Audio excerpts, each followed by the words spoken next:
Ó, gente, nunca se discutiu tanto sobre fanatismo como nos últimos meses. Seja sobre religião, sobre política, e muitas polêmicas surgem sobre esse tema, né?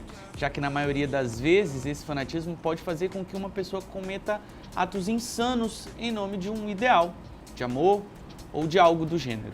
Nós convidamos o psicólogo e teólogo Alfredo Barbeta para nos explicar sobre o impacto do fanatismo na nossa saúde mental. É um assunto aí muito que vem a calhar com esse ano de 2020, né? Saúde mental, fanatismo, ano político também, né? Pandemia. Bem-vindo à nossa casa, viu, Obrigado, Alfredo? Iado. Obrigado, Jéssica. Ter aceitado o nosso convite para falar de um assunto que é muito útil, né, para as pessoas que estão assistindo, que não tem noção do que seja até mesmo, né? Com relação ao fanatismo.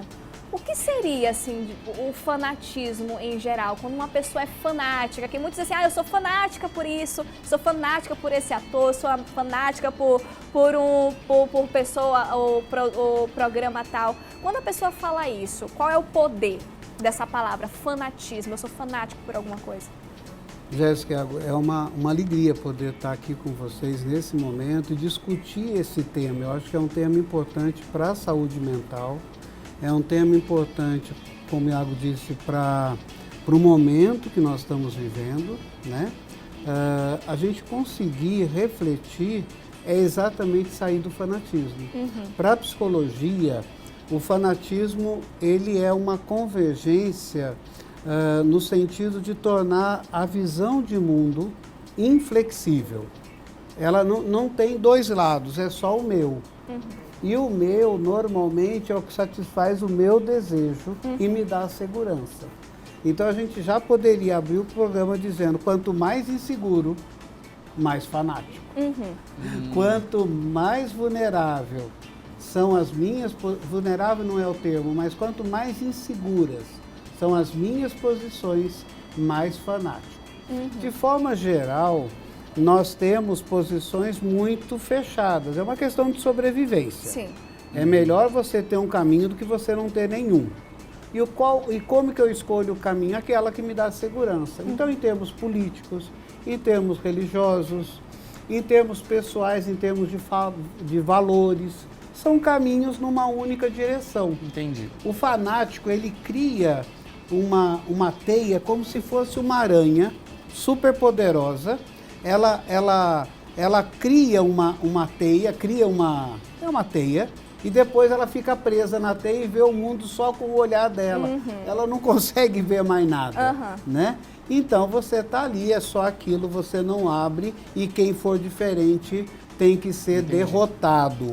A outra característica do fanatismo é exatamente derrotar a ideia contrária. Então é contra a vida, é contra a convivência. O fanatismo é, eu só tenho essa ideia, a minha é certa, você está errado e ponto final. Ó, esse assunto é muito extenso, a gente vai fazer um bate-papo bem legal. A gente tem aqui alguns tópicos no nosso telão para que a gente consiga, né, conversar de uma forma bem didática. Pode colocar todos aí pra gente. Fanatismo e fundamentalismo. Ele já até explicou um pouquinho aqui pra gente. Fanatismo religioso, político, fanatismo e valores, nova forma de ver Bíblia e política e visão da psicologia. A gente começou ali pelo último. Na verdade. É legal, perfeito. Com relação ao fundamentalismo e fanatismo, assim. Tá. Hoje você tem uma interpretação bíblica muito fundamentalista. O que significa isso? Nós temos várias perspectivas na interpretação da Bíblia, né? Então você tem uma interpretação que a gente poderia chamar mais histórica. Então você tem o Antigo Testamento que foi escrito num contexto social, econômico, político, por pessoas encarnadas de carne e osso, inspiradas por Deus, mas que estavam vivendo aquela realidade dela. Depois você tem o Novo Testamento, que foi escrito por pessoas que conviveram com Jesus e outros que não conviveram com Jesus, né? Para você ter ideia, Lucas escreveu o evangelho dele 70 anos depois da morte e ressurreição de Jesus. Lucas está pesquisando, né? Lucas não conviveu com Jesus, né? As cartas de Paulo, as 17 cartas de Paulo, foram escritas como se fossem pregações para as comunidades.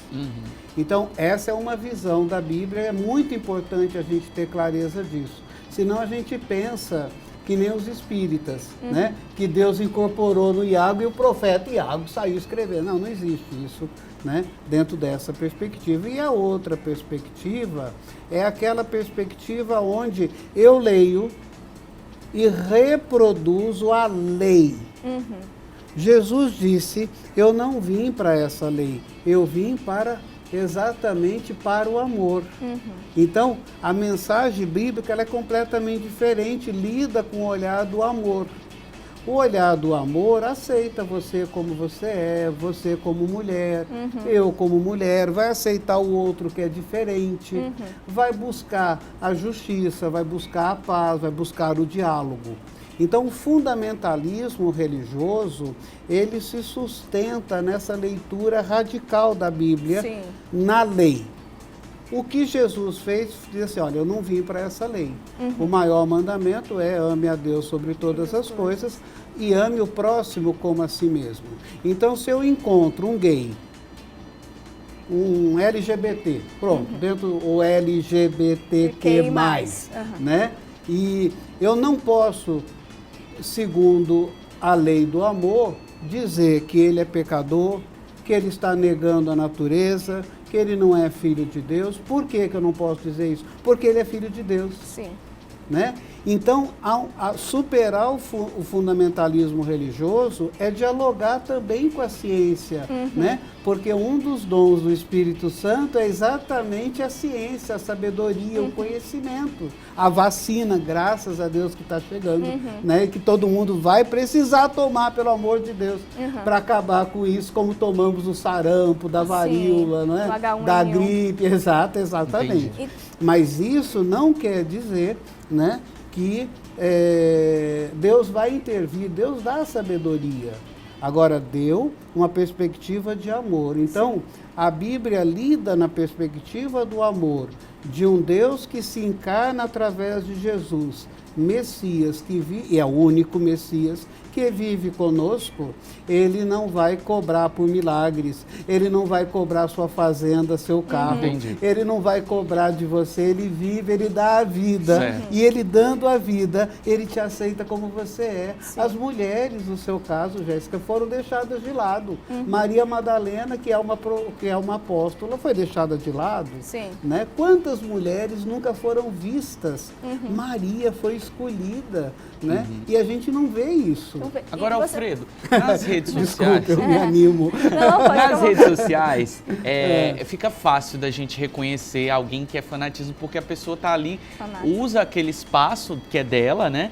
Para compartilhar sempre a mesma coisa. Às vezes é um artista, às vezes é um político. A gente tá vendo, eu não sei, né? Qual o ponto daquilo ali, mas eu tô vendo vários outdoors de determinado político ali se promovendo. Os fãs desse político estão colocando outdoor dizendo estamos com você. São fãs mesmo. Como que você ter ideia, né? Uma das coisas que mais acontece nas redes sociais, mas também pessoalmente, né? Foi pessoas que deixaram de ser teu amigo, meu amigo, teu amigo, por causa da posição política. Você é de esquerda ou você é de direita. Você é de Cotal, você é de Cotal. Você é de Cotal. Então, tanto faz se você está na esquerda ou na direita, se a visão sua é única, você é um fanático. E se você é um fanático, você está reduzindo a potencialidade humana de conviver. Né? É como se você fizesse uma plantação no Maranhão só de eucalipto. Não, o Maranhão ele pode ter muitas outras coisas além do eucalipto.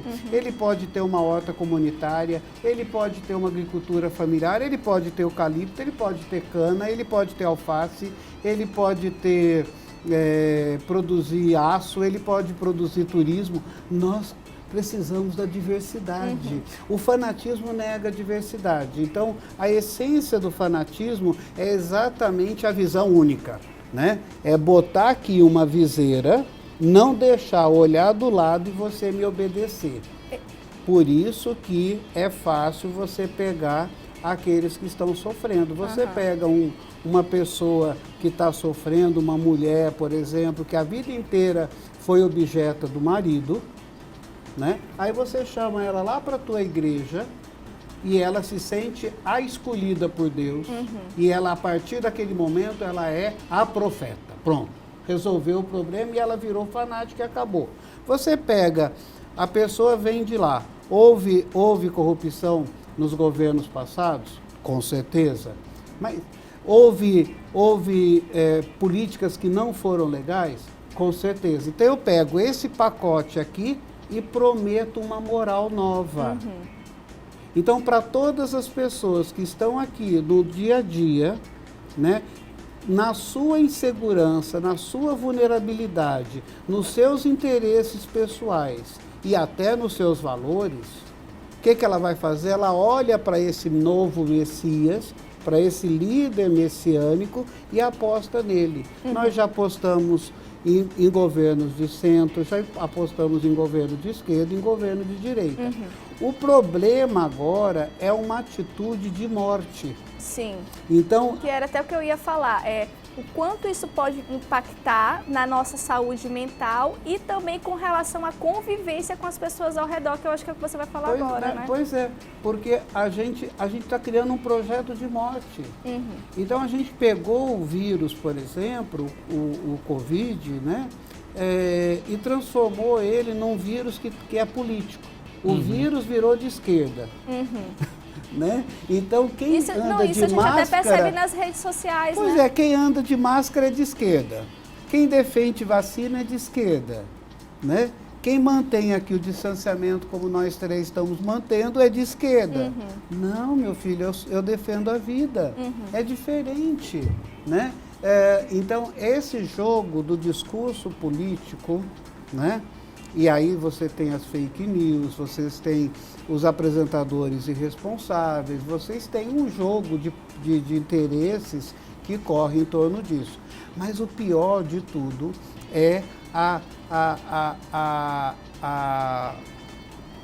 desqualificação da vida, a naturalização da morte, né? Porque nós estamos certos e aí você vai atualizando homofobia, você vai atualizando a questão da misoginia, né? Para quem não está acostumado com esse termo, quando eu olho para a Jéssica, acho que ela é menor do que eu porque ela é mulher. Né? Simples assim. Então eu posso te usar como objeto. Né? Podia ser pela altura. Né? É uma brincadeirinha. Mas eu acho que, mesmo. Mas eu acho que nós três temos a mesma altura, é que você me deu uma cadeira eu mais acho alta. que sim. Aqui não tem ninguém pode... Alfredo, e por exemplo, E também eu só calço 37, viu? Então fica tranquilo. Então sustenta legal. Alfredo, então, por exemplo, pra gente já quase chegando no final do nosso bate-papo. Não, eu quero mais. Por exemplo, se eu percebo que o meu parceiro, o meu colega, a minha mãe, algum familiar meu está tendo essas características, né? Está sendo muito extremista com relação a algum assunto, posicionamento religioso, político, seja enfim. O que for. Seja do que for. O que eu devo fazer ao perceber isso? Eu procuro um auxílio, eu converso com a pessoa, para a gente direcionar as pessoas de casa, né, que podem estar enfrentando algum problema. Quando a gente começar a detectar que tá fora do controle, né? O que é que a gente faz? Tá, perfeito. A minha posição tem sido sempre de acolhimento. Sim. Né? Olha, eu compreendo o seu ponto de vista, mas você faz parte da minha família e a nossa família é anterior a esse movimento. Então vamos diminuir a campanha entre nós. Olha, Iago, eu quero encontrar com você para a gente sair. Né? O doutor disse que não para não se inchar no final de semana, tudo bem. Olha, vamos comer uma tapioca, vamos bater um papo, eu quero você para a gente conversar. A minha posição é apenas uma posição dentre muitas outras que existem, e a sua também. Então a gente pode dialogar. Recuperar, Jéssica, o diálogo. O diálogo, ele tem a sua essência no amor. Né? No amor que é paciente, no amor que é cordial, no amor que gosta de trocar. Né? Quem é a Jéssica? O que ela pensa? Eu posso ouvir. Eu posso ter uma posição política. Então, a primeira coisa para a gente garantir a nossa saúde mental, se ela já não estiver completamente destruída, Sim. porque se ela estiver completamente destruída, o fanático ele nunca vai se sentir um doente. Pelo contrário, ele entra num processo quase maníaco e de autorreferência, ele fica preso em si mesmado.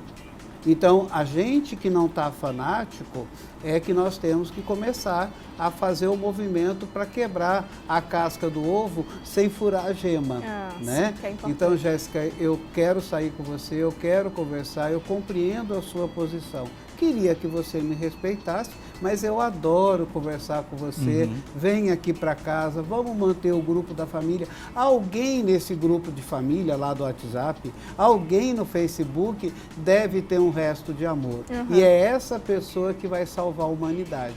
Parece que eu estou fazendo pregação, mas não é, né? É o diálogo como estratégia de cura emocional. Nossa, que né? legal. Ele serve para o filho, ele serve para o pai, ele serve para a mãe. Né? É quando eu trato o outro no diálogo. E nesse aspecto, me permite só um parênteses, eu sei que a gente está super atrasado. Não trate o seu filho como príncipe, pelo amor de Deus. Ele é o próximo fanático da face da terra. O seu filho é seu filho. O seu filho não é príncipe, ele não vai ser rei. O seu filho é seu filho como ele é. Inclusive, ele tem ideias diferentes da sua, né? E vai ser tão bom para nós que já estamos com o pé na cova, eu já estou quase me aposentando, que o Iago venha e assuma o meu lugar, a Jéssica venha e assuma o meu lugar. O mundo é deles e não é mais meu. A vida é uma passagem. Conviver com os diferentes é acolher o diferente, é construir um mundo de saúde mental, de saúde emocional. E a gente consegue, desde que a minha ideia não seja a única e a plantação seja de uma lavoura muito diversificada, uma cidade que caiba de tudo. Perfeito, Alfredo, a gente agradece muito a sua participação. Eu acho que a gente precisava começar a nossa segunda-feira com um diálogo tão importante, um bate-papo tão importante como esse. E o convite fica aberto para voltar quantas vezes quiser. Mas, menina, já está aceito, já vou deixar a segunda para vocês. Pode ficar à vontade aí sentado que a gente vai ali para os nossos recadinhos.